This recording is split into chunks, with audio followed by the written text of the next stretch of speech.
Okay, now the sections of a systematic review and meta-analysis are actually exactly the same like any research paper. So a systematic review and meta-analysis is divided into introduction, materials and methods, results, and discussion and conclusion. Now here, the most important sections and the sections that we will focus on today are basically the materials and methods and results, because here comes the difference between the systematic review and between a normal research article. So here we have like different materials and methods and different ways of presenting the results. So we will focus today on those two aspects. But first, let's just give a quick tip about the introduction.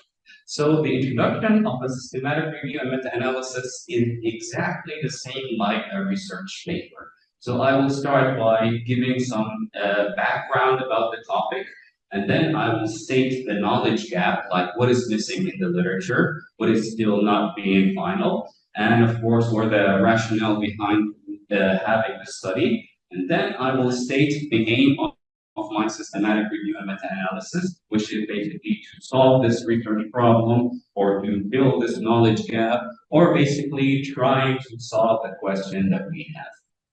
For example, so this is a systematic review and meta-analysis done by Mahardawi et al. In the and published in the Journal of the American Dental Association. So let's see the research gap here, or the knowledge gap, and the rationale behind the study. So there are many studies about hemostatic agents. Do you know hemostatic agents? So hemostatic agents are just like materials that we apply on a bleeding wound just to stop bleeding after maybe tooth extraction or after surgery or after anything. So there are many studies published on hemostatic agents after tooth extractions. And those studies compare between hemostatic agents and what we call conventional methods, which is basically the suture or the gauze pressure.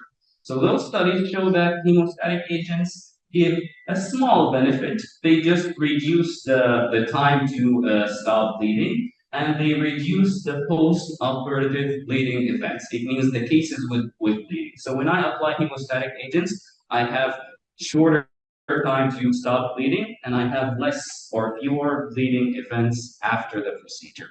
But those studies, in almost all studies, there was no significant difference between hemostatic agents and between the conventional methods. So hemostatic agents just give a small benefit, but it's not significant compared to conventional methods. So the authors of this paper thought, maybe if we combine all studies together, if we consider all studies as one sample, we might actually know if hemostatic agents give a big benefit, a significant benefit, or not.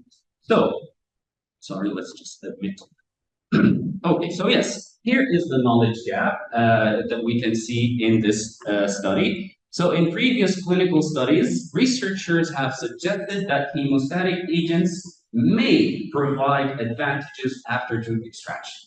However, it remains unclear whether these agents have a substantial effect. It means whether they actually have a significant effect in attaining faster hemostasis and reducing post-operative bleeding events. So again, it means that if I look at each study, hemostatic agents don't show a significant difference. But maybe if I do a systematic review and meta-analysis, if I combine all studies together, I will know whether those hemostatic agents have a significant effect, or actually they just don't have a significant effect. So it means here I'm trying to get the final conclusion based on all studies together about hemostatic agents. So this is the knowledge gap or the rationale behind conducting this study. All right, going back to the main sections of a systematic review and meta-analysis, which are the materials and methods and results.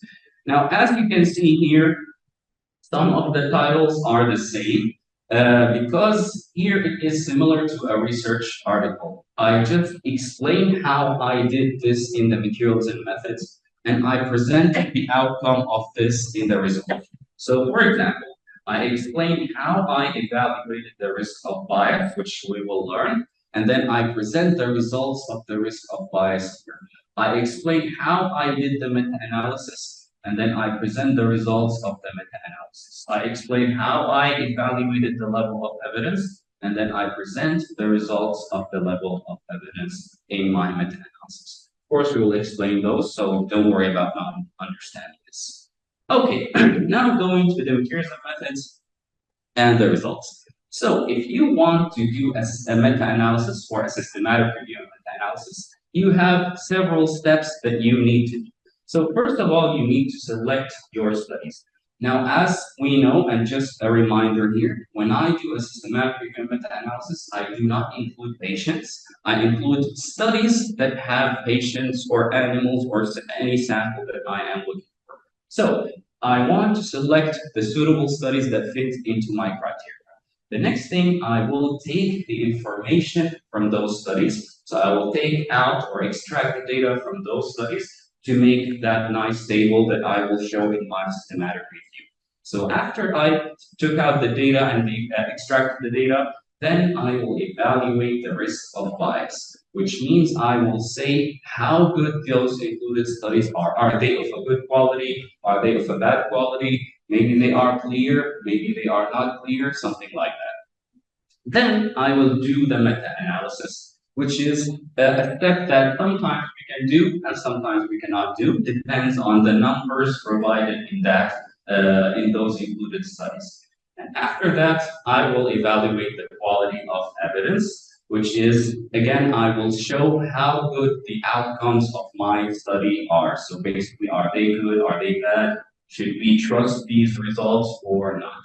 So those are the steps that I need to do. And after I finish everything, I am ready to write my systematic review and meta-analysis. I can report my results and then basically write everything in my paper.